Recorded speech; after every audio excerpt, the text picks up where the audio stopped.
kids have a false sense of, oh, it's grandma's prescription, so therefore it must be safe. So I know that's actually exactly what my own son said when he first started using opiate-based painkillers. That was actually how he got started on heroin. He had a friend who had given him what he thought was OxyContin crushed up. My son had said he took it initially because he thought it was safe. What my son didn't realize, what this other young man was giving him, was actually heroin. He didn't realize it was heroin until he was arrested.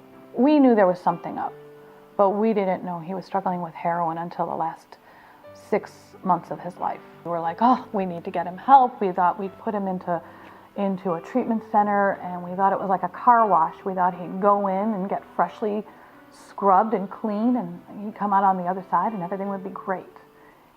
And that didn't happen. We didn't understand that we couldn't force him to recover. He had to do the work. We couldn't do it for him. That night I didn't realize he had somehow gotten a hold of heroin.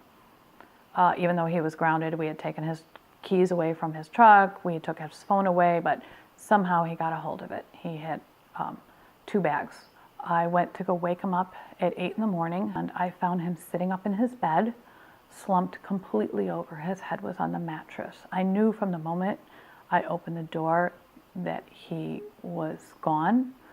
But of course we tried to revive him anyway.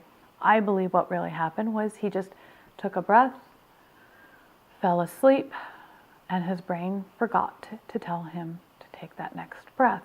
And that's essentially what happens in an overdose situation. And that's part of the reason I do what I do now, is to help other families understand why. One of the things that I do to help families who are caught in my situation is I meet with them and I distribute naloxone, which is the generic version of Narcan.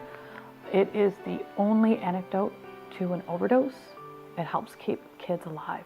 What I often say to parents is the very first step to recovery, because you can't recover if you're dead. So by having this life-saving medication in your home, you essentially do the only thing you can do as a parent: keep your kid alive. The rest has got to be up to them.